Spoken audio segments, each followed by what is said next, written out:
Hello Rock'n'Roll Shooters, ini adalah Lumix G9 Mark II.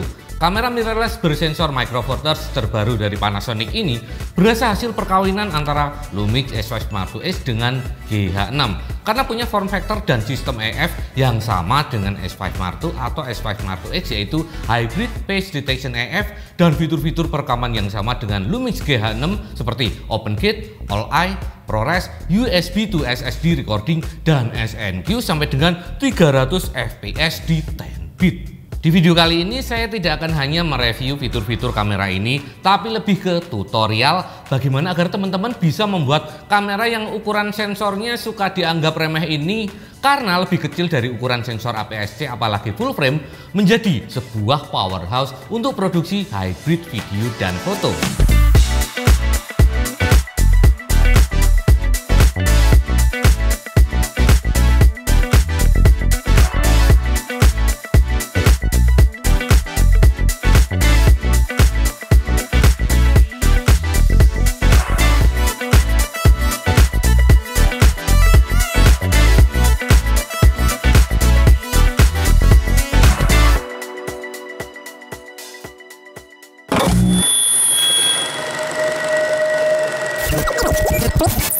Kita ulas singkat dulu ya untuk desain dan fitur-fitur andalannya. Lumix G9 Mark II ini memakai desain bodi yang sama dengan S5 Mark II dan S5 Mark II X. Jadi kalau kamu punya cage untuk S5 Mark II dan S5 Mark II X bisa dipakai untuk G9 Mark II. Tapi yang jelas beda, tidak ada lubang untuk inlet atau outlet cooling system di dekat EVF karena kamera ini tidak dilengkapi dengan internal fan. Kamera ini memang kelasnya untuk hybrid foto video, bukan video centric seperti GH6.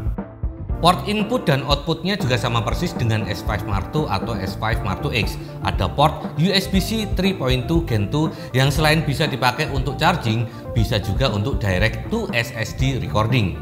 Ada dual SD card slot yang sudah support UHS 2. LCD screen-nya sudah pasti fully articulated berukuran 3 inch dan touchscreen. Sensornya Micro Four Thirds beresolusi 25 megapiksel tipe CMOS. Kalau ada yang komplain, kenapa ya lensa mounting MFT kok susah nyarinya? Mainnya pasti kurang jauh nih. Kamu buka aja deh website ini. Banyak banget kan lensa MFT itu. Linknya saya taruh di video description ya.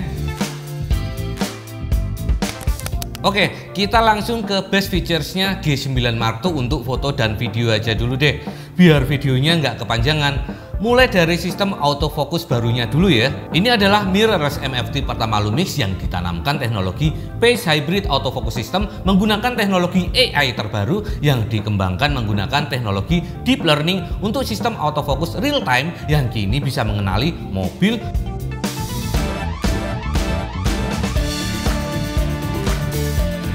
sepeda motor,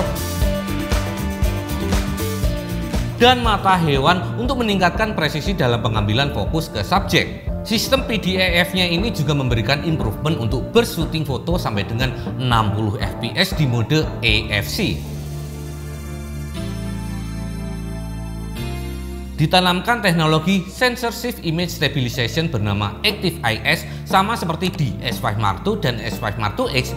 G9 Mark II ini asik banget buat mengkompensasi pergerakan handheld saat merekam video. Ini adalah contoh pemakaian fitur ActiveIS untuk handheld footage.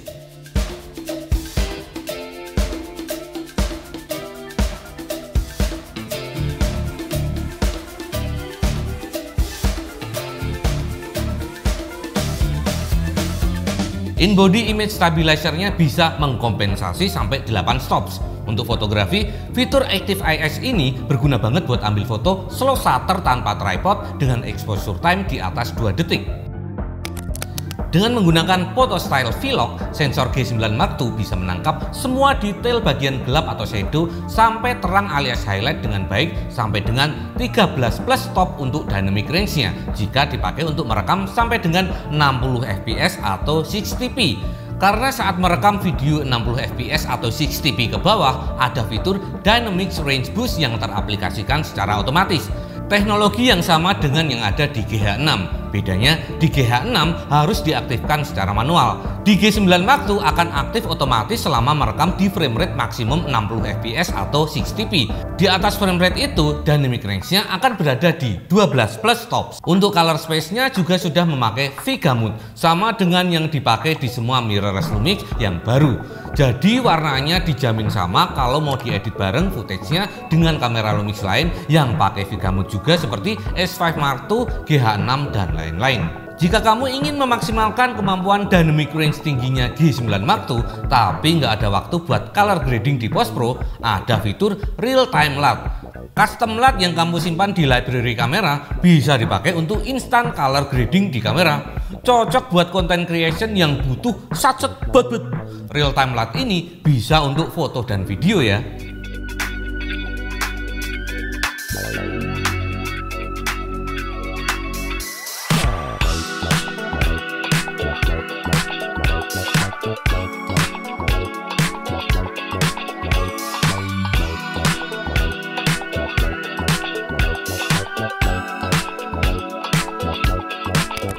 Walau masuk lini hybrid foto video, G9 Mark II ini punya kemampuan merekam video yang impresif. Onboard recordingnya bisa merekam sampai resolusi 5.7K up to 50p.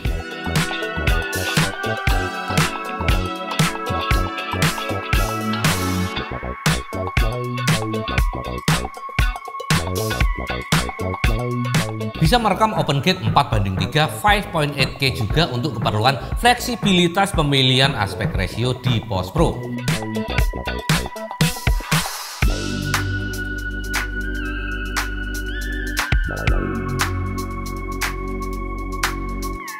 Dengan memory card jenis UHS-2 dan speed yang tepat seperti V90, kita bisa merekam onboard high bitrate footage cinema 4K up to 60p all eye sampai dengan 600 Mbps atau kodek Apple ProRes Full HD 60p sampai dengan 454 Mbps. Dan jika kita mengaktifkan fitur USB to SSD recording, kita bahkan bisa merekam ProRes 5.7K up to 30p HQ yang berbitrate sampai 1,6 Gbps ke eksternal SSD.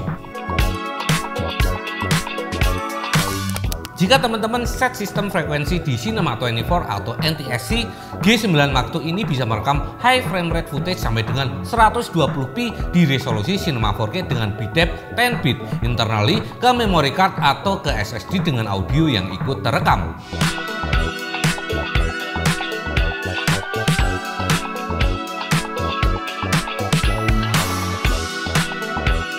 Dan jika kamu memakai fitur SNQ lalu set resolusi ke Full HD 25p, bisa slow motion sampai 240 fps jika memilih yang 422 10-bit all eye 200 Mbps, dan bisa sampai 300 fps jika memilih 420 10-bit long gop 100 Mbps.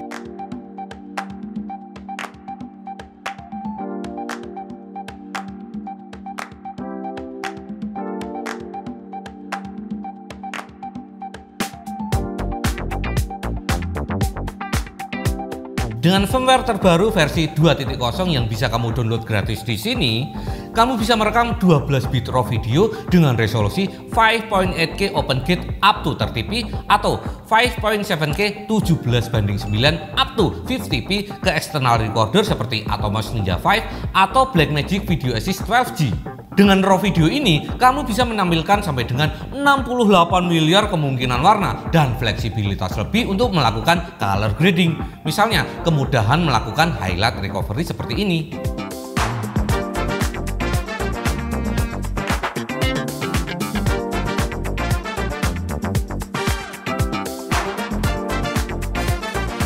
Ada dua fitur untuk kebutuhan fotografi yang menurut saya jadi keunggulan dari G9 Mark II ini.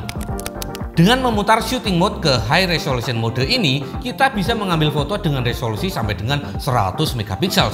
Resolusi sampai 100 megapiksel ini bisa didapatkan jika memakai aspek rasio foto 4:3. Fitur high resolution mode ini bisa bekerja baik jika memakai tripod maupun handheld.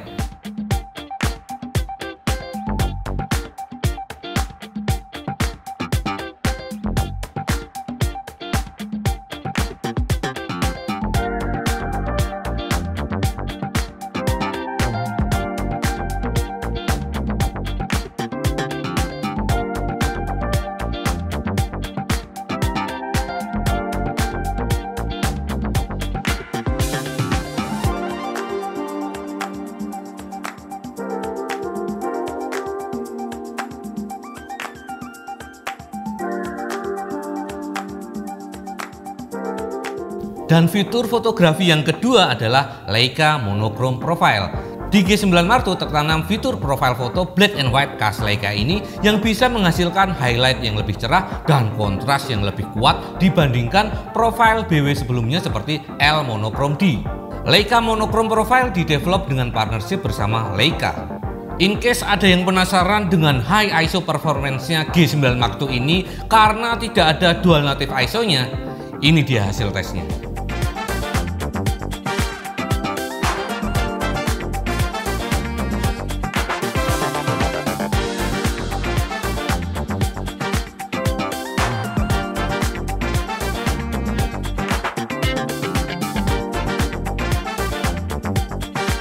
Untuk reviewnya cukuplah ya.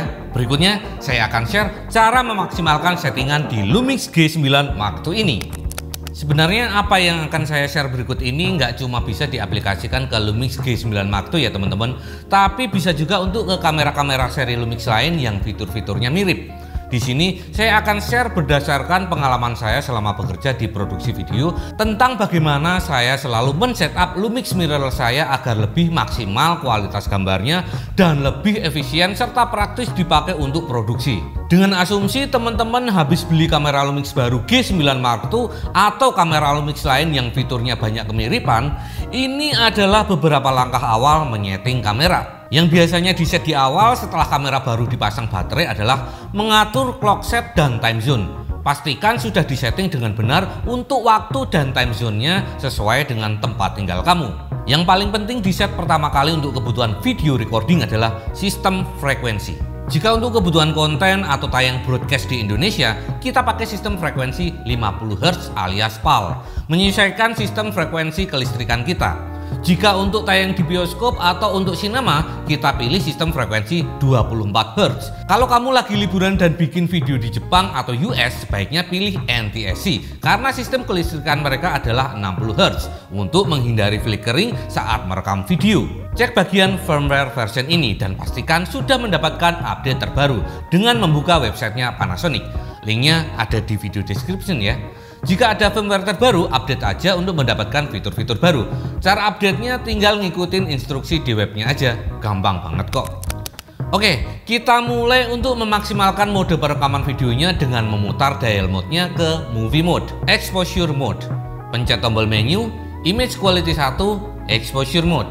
Pencet tombol dial menu set lagi dan scroll ke M. Kenapa di set ke M?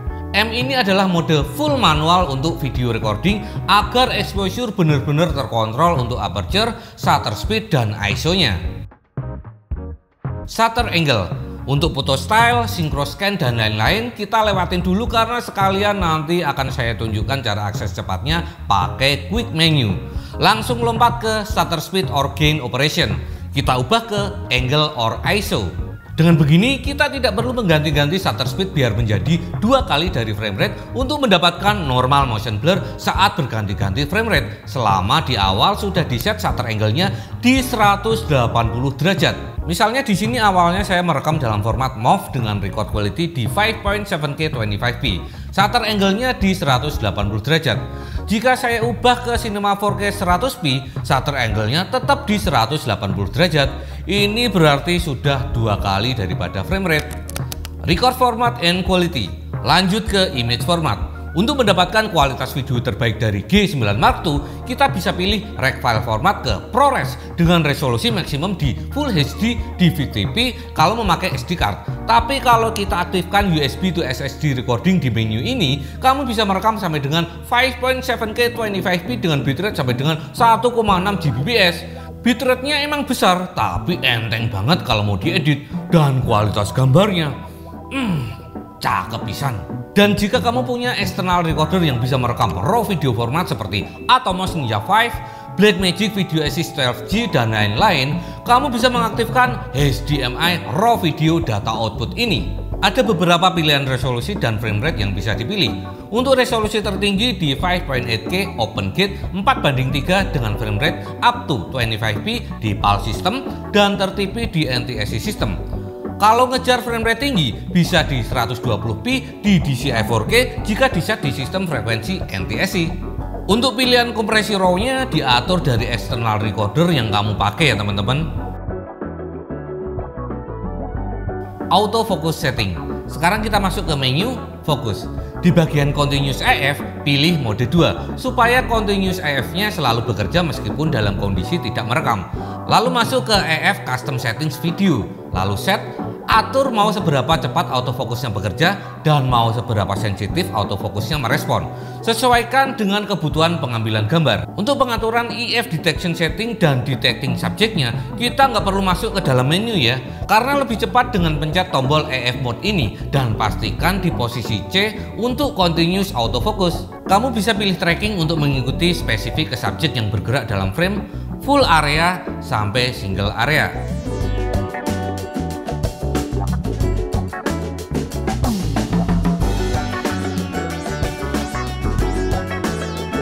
Untuk jenis deteksi subjeknya, kamu bisa pilih dengan mengaktifkan AF Detection, lalu tap Display Detecting Subject. Kamu bisa pilih jenis subjeknya mau human, animal, car, atau motorcycle. Dan bisa memilih spesifik parts-nya, misalnya human eye, face, or body, atau spesifik ke eye or face aja. Atau untuk animal detection, pilih animal body atau animal eye plus body. Kalau saya pilih eye or body untuk detecting subject animal, saya bisa lebih mendapatkan autofocus yang presisi di bagian mata kucing yang sedang saya ambil ini. Akan ada kotak yang nge-track autofokusnya ke mata kucing. Audio. Lanjut, sekarang masuk ke menu audio 1. Set sound record level displaynya ke on dan set display size-nya ke small biar nggak menuhin LCD. LUT Library.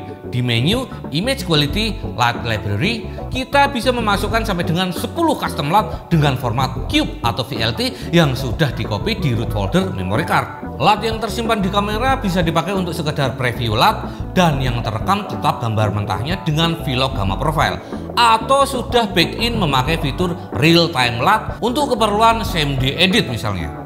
Untuk menggunakannya sebagai preview LUT, masuk ke menu Image Quality 1, Photo Style, Vlog. Lalu ke monitor, display video, Vlog View Assist, LUT Select. Pilih preview LUT-nya di sini. Aktifkan LUT View Assist untuk LCD monitor dan HDMI out-nya jika diperlukan. Red Record Frame Indicator. Berikutnya kita ke menu Monitor, Display Video, Red Record Frame Indicator. Set ke on. Ini untuk menampilkan border merah biar lebih terlihat statusnya kalau sedang kondisi merekam. Clean HDMI out. Di menu in out HDMI record output ini kita bisa set info displaynya mau off atau on. Set ke off jika kita mau merekam clean HDMI outnya dengan external recorder seperti Atomos Ninja 5 ini untuk merekam dalam format ProRes atau Avid DNX. HDMI Recording Control. HDMI Recording Control ini berfungsi untuk men-trigger external recorder agar otomatis ikut merekam jika kita memencet record button di kamera dan otomatis stop merekam jika kita stop record di kamera. Nyalakan fitur ini jika kamu memakai external recorder. Sayangnya di firmware 2.0 ini G9 Mark II belum bisa HDMI trigger, jadi menunya masih grayed out. Semoga bisa aktif di next firmware update. Double card function and USB to SSD recording. Kemudian masuk ke menu Card or File. Untuk double card slot function, kamu bisa set recording metodenya mau relay, yaitu otomatis berpindah ke memory card lain jika memory card pertama penuh. Atau backup recording, yaitu akan merekam video dan foto yang sama di kedua slot memory cardnya untuk backup. Dan allocation recording, yaitu bisa dipisahkan misalnya raw foto di slot 2 dan video footage di slot memory card 1. Jika kamu punya USB-C SSD, colok aja ke port USB-C-nya G9 Mark II dan kamu bisa memakainya sebagai external storage untuk menyimpan data foto video langsung ke SSD. Ini akan menyederhanakan workflow kamu karena nggak perlu menyediakan waktu khusus untuk ngeload isi memory card ke storage komputer. Di menu Card or File, aktifkan fungsi USB SSD ini. Dari tadi setiap kita mau nyeting ini itu kan harus masuk ke dalam menu ya. Bagaimana caranya jika kita ingin nyeting seperti photo style, frame rate, file format, atau audio tanpa harus menyelam dulu ke dalam menu? Nah, di Lumix G9 Mark II ini hampir semua tombol fisiknya bisa di custom assign ke settingan kamera tertentu sesuai kebutuhanmu. Caranya masuk ke menu Operation, FN Button Set, Setting in Record Mode.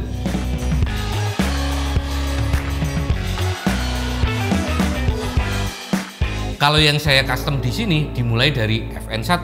saya set untuk WiFi. Jadi kalau saya mau menghubungkan kamera dengan smartphone memakai Lumixing app untuk remote atau untuk pindahin data, tinggal pencet tombol ini aja.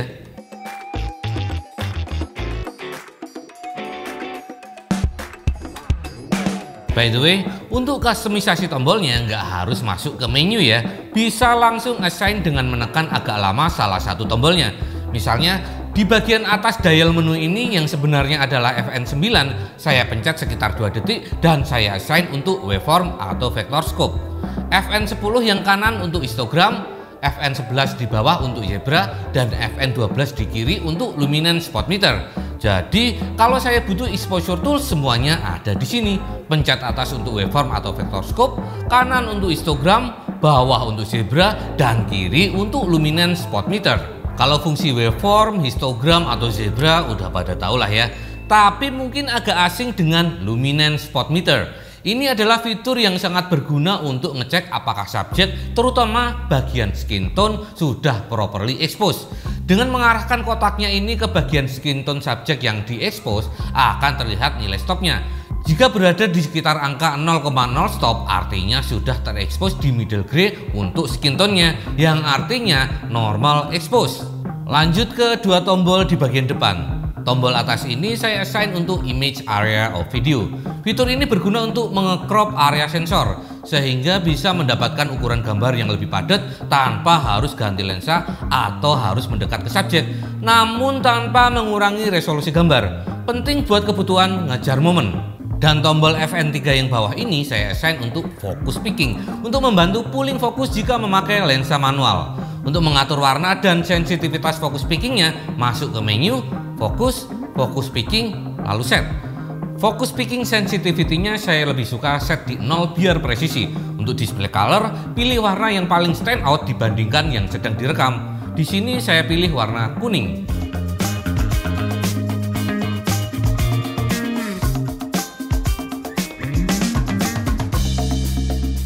Quick menu. Dan sekarang kita customize tombol Q ini. Saya tetap assign ini untuk quick menu, dimana sebanyak 12 fitur dan settings di dalam menu yang bakalan sering kamu akses bisa diassign di sini tanpa harus scroll menu.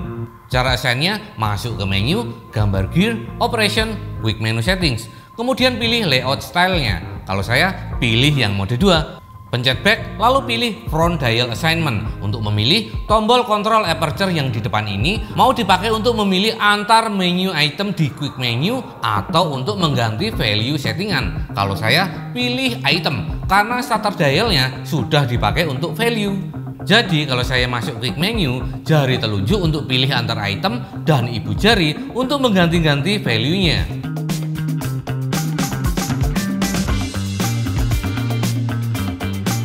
Nah, pilihan item yang saya masukkan ke quick menu untuk kebutuhan video recording seperti ini.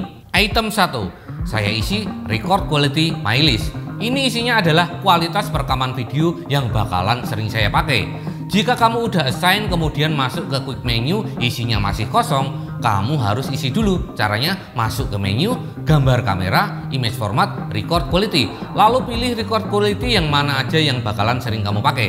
Dan pencet Q atau tab ini untuk add to list. Nah sekarang kalau kamu balik ke quick menu lagi, sudah ada pilihan-pilihan record quality-nya di item 1. Balik ke menu, quick menu settings. Item kedua saya isi dengan record quality. Biar kalau butuh kualitas perekaman yang ternyata lupa belum saya masukkan ke item 1, nggak perlu masuk jauh-jauh ke dalam menu. Kemudian item 3 saya isi record file format. Biar saya bisa gampang pilih format perekamannya mau MP4, MOV, atau ProRes. Kemudian item 4 saya isi dengan slow and quick settings. Di mode movie biasa memang fitur ini tidak aktif. Kamu harus putar dulu dial mode-nya ke SNQ. Bisa seberapa cepat frame rate-nya tergantung pilihan record quality-nya. Kalau kamu pilih Cinema 4K 25p, kamu bisa set SNQ-nya sampai 120 fps. Tapi kalau mau sampai 300 fps, pilih dulu record quality-nya di Full HD 25p yang 420 10-bit long gop.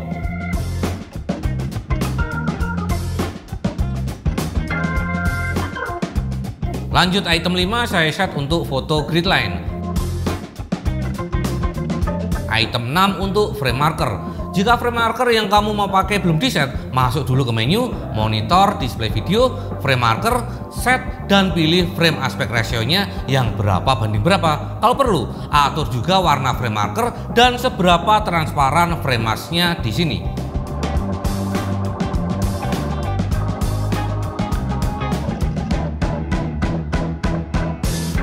Kemudian item 7 saya isi image stabilizer untuk mematikan fitur IS jika kamera sedang berada di tripod supaya nggak bentrok dengan gerakan panning dan tilting yang sedang saya lakukan, dan untuk menyalakan IS ketika sedang handheld. Berikutnya item 8 diisi dengan boost IS video. Ini kepake banget untuk menambah stabilisasi saat mengambil gambar handheld dan still dengan lensa panjang. Jadi berasa pakai tripod. Tapi kalau ada gerakan panning atau tilting, mending dimatikan karena bakal ngelawan.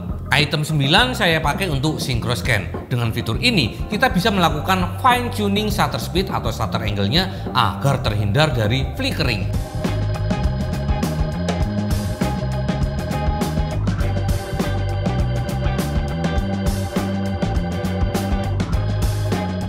Item 10 untuk LUT View Assist HDMI. Kepake jika kamu syuting dengan vlog gamma profile dan pengen preview gambar matangnya dengan LUT yang terapply di eksternal monitor. Untuk memilih LUT-nya, masuk ke menu, monitor display video, vlog view assist, LUT select, dan pilih pakai yang Rec 709 ini atau pakai custom LUT lain. Jangan lupa nyalain LUT View Assist monitor juga.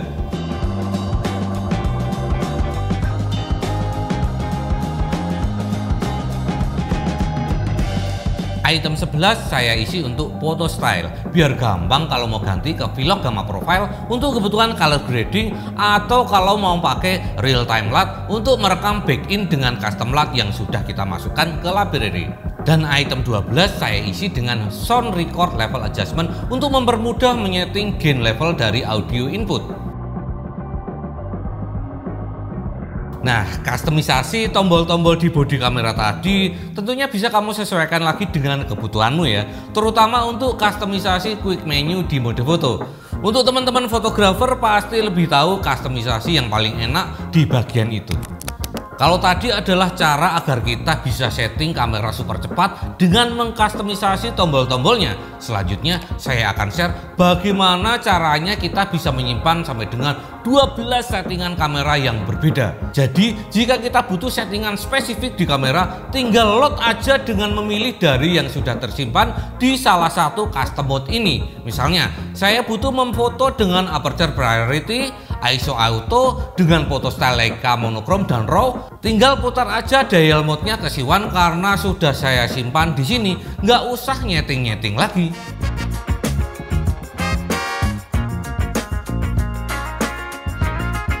Cara menyimpan settingan ke custom mode begini. Masuk dulu ke mode yang mau disimpan, misalnya ke movie mode ini. Di sini saya mau menyimpan settingan untuk ProRes recording to SSD dengan resolusi 5.7K. Aktifkan dulu USB to SSD recording di dalam menu. Lalu masuk ke quick menu dan setting semuanya di sini. Kalau udah, pencet back, menu, setting, save to custom mode. Lalu pilih mau disimpan ke C berapa. Di sini saya pilih C2. Lalu saya namain C2 ini dengan pilih custom mode setting, edit title. Nah sekarang kalau kamu butuh record ProRes 5.7K 25p 422HQ ke SSD, tinggal ubah aja dial mode-nya ke C2, simple. Nah untuk C3 ini, jika kita pencet menu, sebenarnya bisa memberikan kita ekstra pilihan custom mode yang tersimpan di C3 sampai dengan 10 settingan. Defaultnya hanya ada 3. Caranya, masuk ke menu, setting, custom mode setting, ubah limit number of custom mode jadi 10.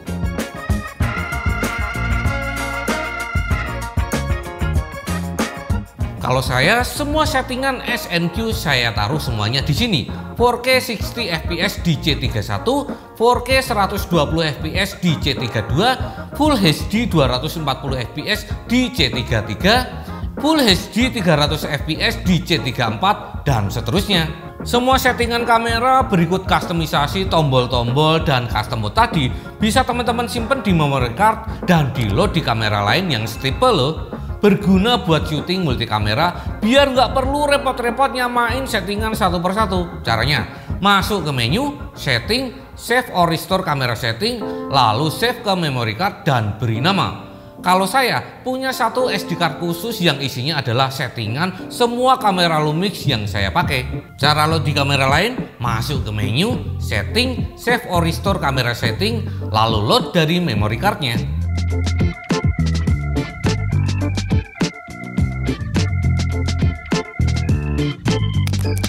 Wah, ternyata panjang juga ya videonya. Tapi semoga yang sudah saya share di sini bisa benar-benar berguna buat teman-teman user mirrorless Lumix untuk memaksimalkan kameranya seperti Lumix G9 Mark II ini untuk kebutuhan produksi. Jika ada pertanyaan atau komentar tentang kamera ini dan tentang apa aja yang sudah saya share tadi, silahkan tulis di kolom komentar di bawah ya. Jangan lupa subscribe.